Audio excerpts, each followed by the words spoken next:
vu la réponse donnée à ma question précédente, je me dis vit, je me dis quelqu'un qui vit dans le péché le pourrait.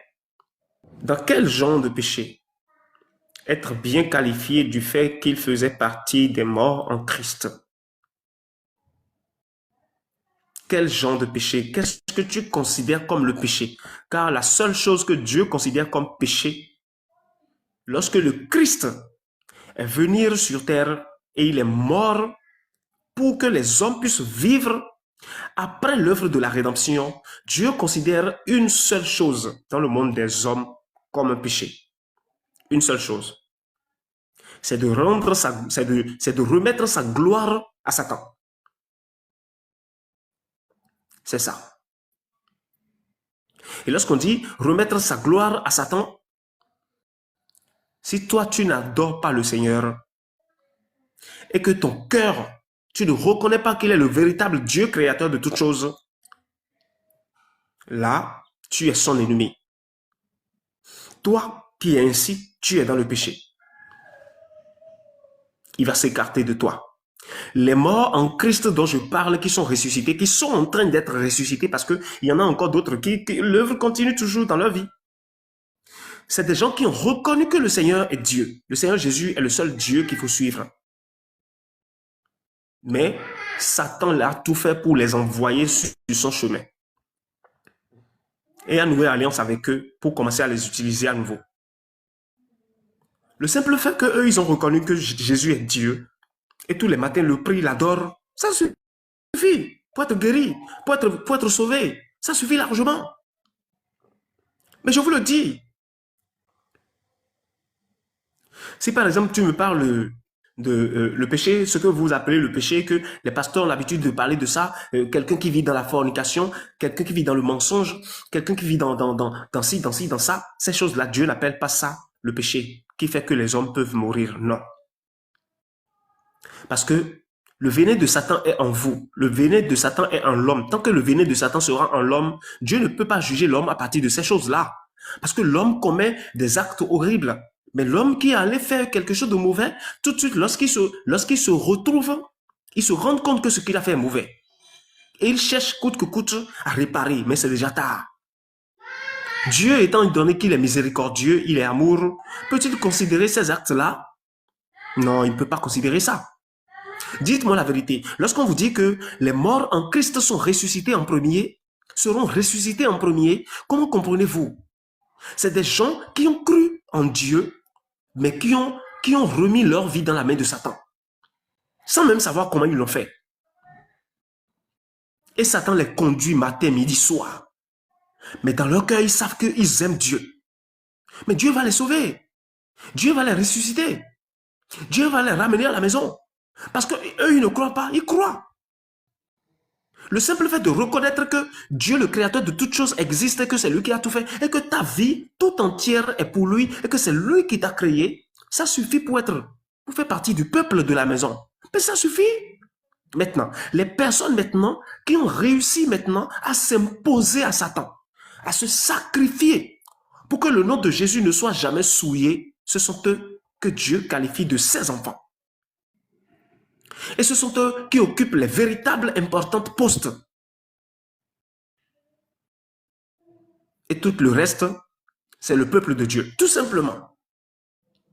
Quelle puissance toi tu as pour te rivaliser, pour chercher comment vais-je le dire, pour que Satan ne puisse pas te trimballer dans la boue.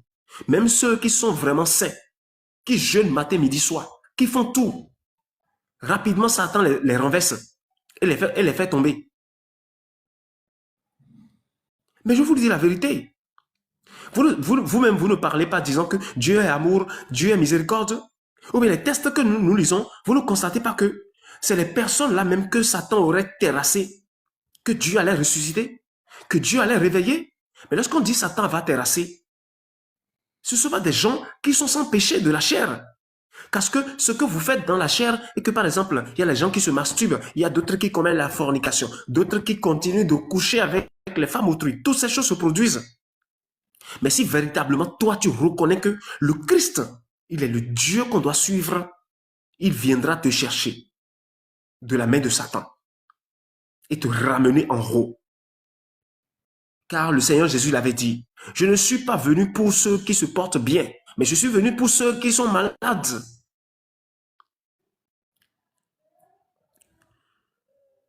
Ceux qui sont malades, je suis là pour eux. Est-ce que c'est quelqu'un tombe malade de sa volonté? Quelqu'un qui s'est levé le matin là et a commencé le palu et a commencé à se rendre à l'hôpital, est-ce que c'est de sa volonté? Il est devenu malade, il est tombé malade et il s'est rendu à l'hôpital? Quelqu'un par exemple qui est devenu, comment vous appelez, handicapé du jour au lendemain, est-ce que il a décidé de se rendre handicapé? Mais non, mais non. Quelqu'un qui a perdu un œil, par exemple, c'est de sa volonté, c'est lui-même qui a décidé, il a pris par exemple le couteau ou bien l'aiguille, il s'est enlevé un œil. Non, non. Quelqu'un qui souffre par exemple de, comment vous appelez, de fibrome, de kyste, de myome et toutes ces choses, de diabète, de AVC et consorts. Est-ce que ce sont les gens même qui se lèvent et qui se rendent malades? Mais non. Le Seigneur Jésus l'avait dit, je ne suis pas venu pour ceux qui se portent bien, mais je suis venu pour ceux qui sont malades, afin qu'ils trouvent de la guérison.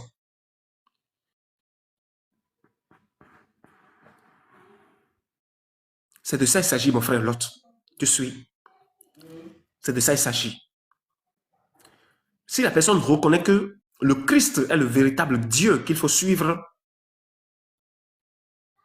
et pose des actes dans ce sens, mais c'est fini. Il y a des gens aujourd'hui, tu vas les voir partout, ils sont des gens qui démontrent une vie parfaite, une vie de Dieu parfaite, et au fond même de leur cœur, Dieu, ils savent qu'ils n'adorent que Dieu. Matin, midi, soir, ils prient dans leur chambre partout, mais n'arrivent pas à abandonner la fornication. Est-ce que Dieu va les abandonner parce qu'ils n'arrivent pas à laisser la fornication? D'autres continuent de se masturber matin, midi, soir. Ils vont à l'église, ils restent devant, ils pleurent fatigués. Mais rapidement, ils continuent leur masturbation encore à nouveau. D'autres, c'est pour aller se prostituer dans des carrefours. Dieu, lui, sait que ce sont ces enfants qui sont malades et qui doit les guérir et les ramener à la maison. Car c'est Satan que Dieu accuse. Dieu n'accuse pas les hommes. Celui-là, maintenant que tu es sur terre et que Dieu accuse, c'est celui qui ne reconnaît pas Jésus.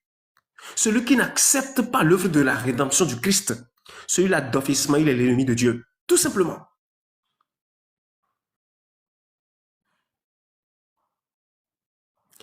Il est l'ennemi de Dieu, tout simplement. Il y a des gens qui sont pleins dans les musulmans. Parmi les musulmans, ils sont nombreux. Et ils font les choses, ils respectent les choses, ils font les choses selon la justice de Dieu. Sans même savoir que le Jésus qu'ils détestaient là, les principes que le Jésus a ordonnés, c'est sur ça ils marchent. Ils ne savent même pas. Dieu a réservé une gloire pour ceux-là. Car tout à l'heure seulement, beaucoup parmi eux vont revenir à la maison et vont ouvrir leur bouche et vont confesser que le Christ est le véritable Dieu qu'il faut suivre. Et cela ne sera pas fait d'eux-mêmes. Hein? Non, hein? Cela ne sera pas fait d'eux-mêmes. Parce que l'esprit s'est répandu sur ces chairs-là. Ces chairs-là finiront par confesser. Parce que l'esprit est en train de travailler en eux, va les ramener vers lui. Mais c'est comme ça. Soyez abondamment bénis. Oui. Donc, lorsque vous parlez le péché, vous vous demandez à savoir la vie que mènent vos pasteurs. Hein? Voilà. Et aussi, il y a quelque chose que je vais vous notifier. Je vais vous notifier. Il y a quelque chose que les gens font aujourd'hui qui énerve tellement Dieu.